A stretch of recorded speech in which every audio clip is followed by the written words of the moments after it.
네, 안녕하세요. 네, 제가 사실 첫 번째 관문을 한번 시작해 보도록 하겠습니다.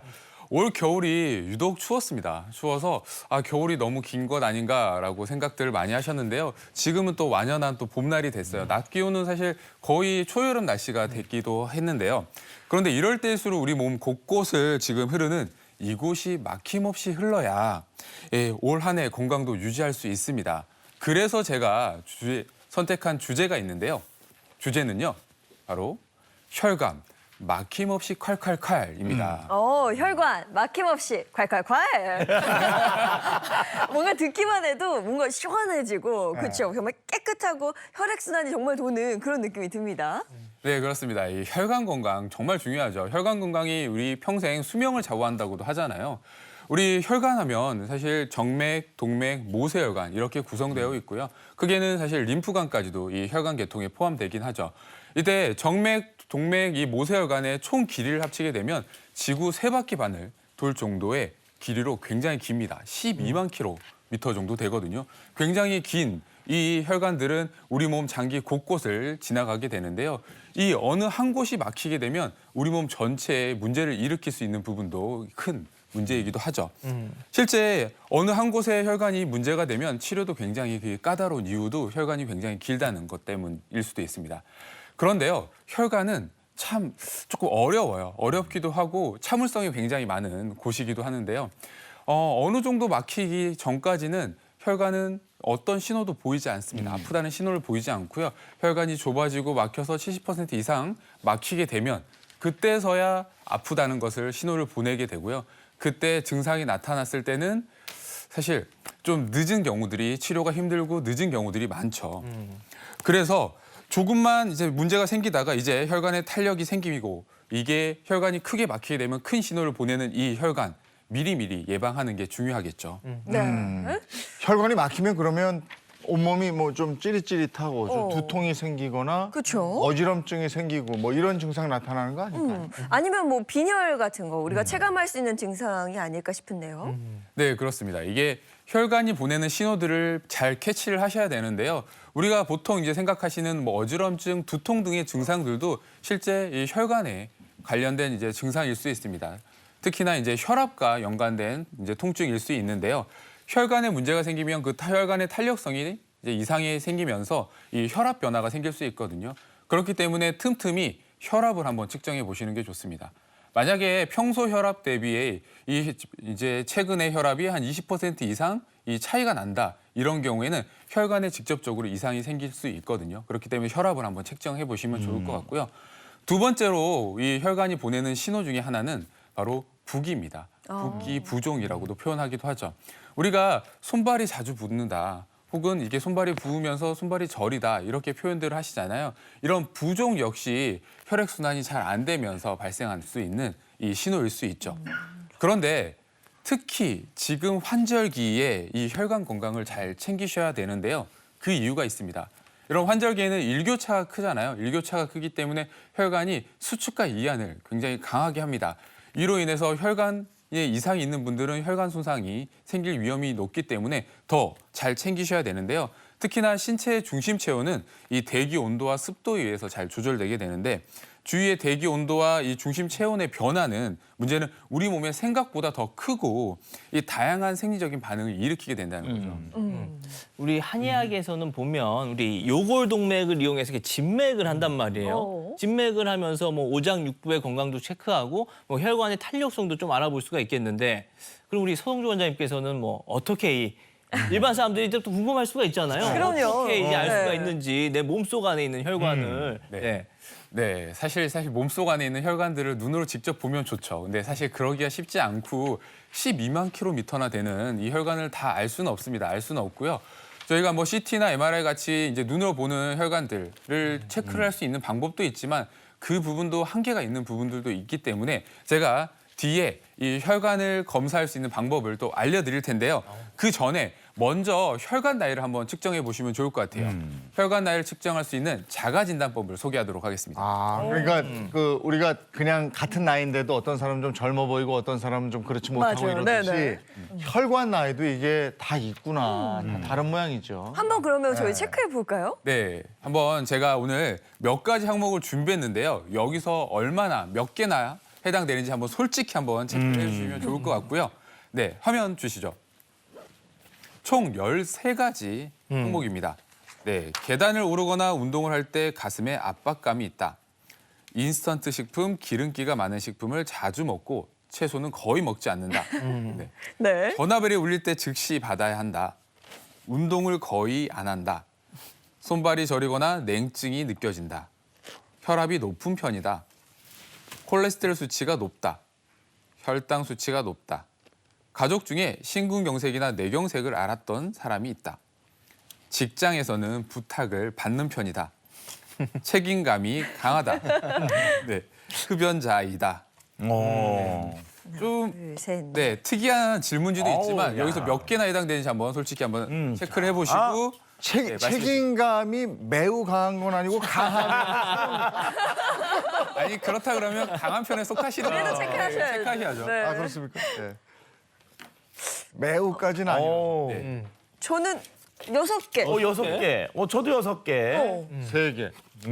오 선생님 2개. 이게 네. 전 3개. 오.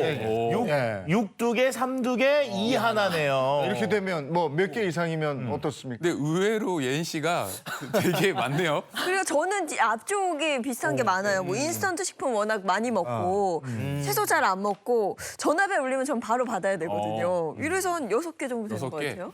박사님도 많긴 한데. 네. 이거 문제인가요? 사실 이 혈관 나이는 이 신체적인 변화뿐만 아니라 정신적인 사실 변화도 분명히 작용을 하기 때문에 질문에 그런 정신적인 내용들도 좀 들어가 있는데요.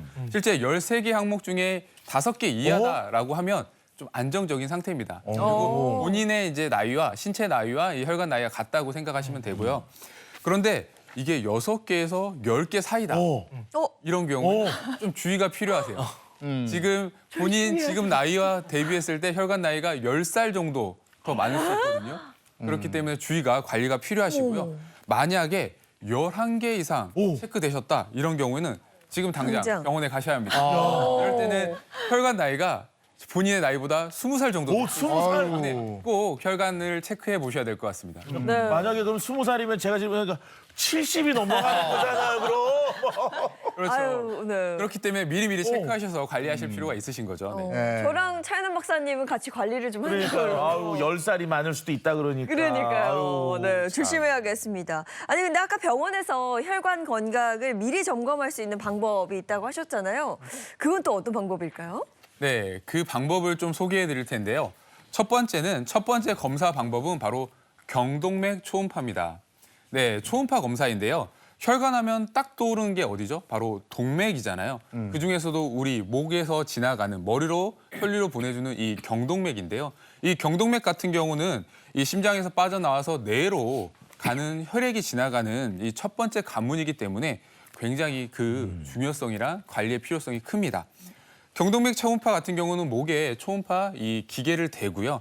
이 혈관에 이동하는 것이나 혹은 두께들을 보게 되는데요. 특히나 혈관벽은 내막, 중막, 외막으로 구성되어 있습니다. 그중에서 내막과 이 중막 사이에 사실 이런 찌꺼기들이 잘 찰 수 있고요. 그리고 내막 자체가 혈관이 직접적으로 닿는 부위이기 때문에 그 부위에 손상도 될 수 있습니다. 그래서 플러크가 생기거나 혈전이 생길 수 있기 때문에 그 부위를 확인하게 되고요. 경동맥 초음파에서 제일 먼저 확인하는 부분은 그 내막과 중막 사이의 그 두께를 측정하게 되는데요. 그 두께가 1mm를 넘어가게 된다. 이런 경우에는 심내혈관 질환의 위험성이 높기 때문에 관리가 꼭 필요하죠. 아니 저도 전에 경동맥 초음파 검사 우리 가가지고 한 적 했었죠. 있었잖아요. 네네. 얼떨결에 갔었는데 그때 이렇게 조금 이상 소견이 있어서 그때 약 줬었잖아요. 맞아요. 그러니까 검사는 한번 해보는 게 좋겠다 이런 생각이 들고요. 혈관 건강 잘 지키셔야 되겠습니다. 그리고 또 다른 혈관 점검 검사 방법이 있다고요. 네, 두 번째 혈관 방법은요. 바로 정맥 초음파입니다. 제가 좀 전에 동맥 초음파를 말씀드렸으니까 이제는 동정맥 초음파를 말씀드리는 건데요. 혈관 같은 경우는 일반적으로 CT나 MRI로 구조를 볼 수 있긴 하지만 혈관은 지속적으로 수축과 이완을 반복하고 혈류가 이렇게 흘러가는 구조이기 때문에 초음파를 통해서 또 확인할 필요가 있는데요. 혈관하면 동맥의 중요성만 생각하고 정맥은 또 간과하는 경우들이 많습니다. 그래서 제가 정맥 초음파를 설명드리는데요. 보통 하지정맥류라고 하게 되면 혈관이 돌출되는 이 증상만 떠올리기 쉬운데요. 발로 내려왔던 이 혈액이 일부가 심장으로 되돌아가지 못하고 이 다리 쪽에 정체되면서 혈관이 부풀어 오른 질환입니다. 그렇기 때문에 뭐 다리의 부종이나 혹은 통증이나 야간 경련 그리고 심하면 피부 가려움증까지 이제 나타나는 등 굉장히 다양한 증상으로 나타나기도 하죠. 실제 하지정맥류로 진료받은 사람들은 환자분들이 2020년 기준으로 했을 때 24만 7천 명에 달했다고 합니다. 굉장히 많이 증가하고 있는 추세이기도 합니다. 그런데 사실 이 하지정맥류 같은 경우는 정맥 초음파로 진단이 가능하거든요. 간단한 검사이기도 하고요. 우리가 정맥은 동맥과 다르게 그 안쪽에 판막이라는 구조물이 있습니다. 그래서 혈액이 위로 심장 쪽으로 올라갔다가 내려오는 것을 막아주는 그 판막이라는 구조물이 있는데요. 나이가 들면서 혹은 선천적으로 이 판막의 기능에 이상이 생기면서 혈액이 역류하게 되는데 그 역류하는 것을 초음파로 확인하게 되고 그렇게 돼서 진단이 되면 치료가 가능하고요. 하지정맥류 같은 경우는 초기에 진단이 되면 시술이 필요 없이 간단한 보존적 치료로도 가능하기 때문에 초기에 꼭 확인하실 필요가 있으실 것 같습니다. 네. 아니, 미리 이렇게 점검해 볼 수 있고 내 몸을 체크해 볼 수 있는 게 있으니까 얼마나 다행이에요. 평소에 그냥 넋놓고 있다가 아이고 이거 어떻게 하지 마시고 미리미리 점검을 해보면 좋을 것 같고 네. 혈관 건강 그렇게 해서 챙기셔야 되겠습니다. 저는 지금 자가 진단을 통해서 40대가 나왔기 때문에 머릿속이 복잡합니다. 이거 혈관 뭔가 대청소할 수 있는 방법을 알려주셔야 될 것 같아요. 네, 제가 제안하는 혈관 대청소법은요. 바로 하지정맥류를 막아라입니다. 하지정맥류를 막아라. 네. 뭔가 예방법에 대한 걸 알려주실 모양이죠. 그렇습니다. 예방을 하셔야죠. 이 생활 습관만으로 그리고 평소에 우리가 운동하는 방법만으로도 하지정맥류를 예방할 수 있습니다. 그래서 제가 그 방법을 소개해 드릴 텐데요. 예인 MC님이 같이 전가요? 같이 안내해 드릴게요. 네, 제가 앞에 나가서 혈관 대청소 운동법을 한번 배워보도록 하겠습니다. 잘 배우시면은 어려지잖아요. 그러니까요. 건강이. 제 나이 찾아갈게요. 네. 제가 이제 하지정맥류에서 예인 MC님과 같이 나온 이유 중에 하나가 여자분들이 많이 생기세요. 그래서 조금 같이 소개를 해드리려고 같이 나왔습니다. 네, 오늘은 제가 폼롤러를 이용한 다양한 운동 방법들을 몇 가지 소개해드릴 텐데요. 평소에 사실 걷거나 계단을 좀 뭐 오르거나 혹은 조금 무리하게 활동하시고 나서 다리가 좀 불편하시거나 무겁진 않으셨어요? 그런 경험이 있어요. 특히나 힐을 좀 오래 신었을 때나 많이 걷거나 오래 서 있었을 때 꼭 네. 집에 가면 저는 다리 마사지를 하거든요. 그렇습니다. 이게 이제 이런 이유가 하체 혈류가 많이 쏠리면서 이게 혈액순환이 좀 잘 안 되면서 발생하는 가능성이 높거든요. 이때 좋은 사실 운동 방법입니다. 그중에 제가 오늘 풀어줄 부위는요, 바로 가자미근이거든요.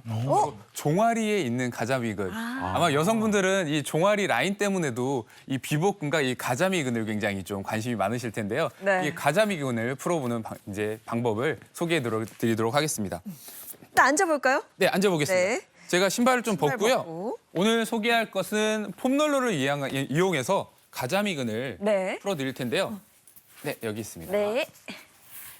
굉장히 좀 아플 수 있는데요. 앞쪽으로 무릎을 좀 꿇으신 상태에서 네. 폼롤러를 이 무릎 사이, 그러니까 여기가 가자미근이에요. 네, 가자미근. 오. 이 발목부터 이 무릎 뒤쪽으로 쭉 넓게 펴져 있는 곳이 가자미근이기 때문에 와우. 그쪽에 폼롤러를 대세요. 네. 대고 지그시 눌러주시고요. 오, 아파 보여, 아파 보여. 지그시 눌러주시고요. 아파요. 네, 아프죠? 아프죠? 오. 그래서 아프시면 조금 올라오시고 네. 잠깐 쉬었다가 다시 한번 10초 눌러주고. 지그시 눌러주시고 조금 이제 괜찮아졌다 하면 네. 좌우로 약간 흔들어 주셔도 돼요. 네, 많이 이게 아프시죠? 아프면서 시원하기도 하고 시원하면서 또 아프기도 하고 그래요. 그렇죠. 이렇게 반복해 주시면 되고요. 또 하나는 아마 예인 MC님이 잘하실 것 같은데 네. 누워서 해보겠습니다. 수건을 누워서. 이용해서 누워서 할 건데요. 한쪽 발에 수건을 건 상태에서요. 건 상태에서 한번 쭉 누워볼게요. 아, 이게 무릎이 좀 안 좋으신 분들은 이렇게 네. 하면 좋을 것 같아요. 네, 누워서 발을 쭉 당겨주세요. 오. 아, 저는 이거 너무 자신 있죠. 너무 잘하시는데요? 쫙쫙. 네. 예인 씨는 근육은 없어도 굉장히 유연해요. 네, 굉장히 유연하십니다. 그러면 이 가자미 근부터 해서 네. 햄스트링까지 쭉 당기시면서 시원해지신 걸 느끼실 거예요. 제가 오래 걷거나 힐을 많이 신었을 때 실제로 다리를 심장보다 높게 들고 네네. 터는 동작을 한다거나 아니면 정말 이걸 당기는 동작을 하거든요. 이게 유연하지 않으신 분들은 사실 그 동작 자체가 불가능하니까 수건을 이렇게 네, 활용해 끼고 주실 것 하면 같습니다. 좋을 것 같습니다. 알겠습니다. 고맙습니다. 잘 배워봤습니다. 혈관 대청소법에 대해서 얘기해준 서동주 선생님이었습니다. 고맙습니다. 고맙습니다.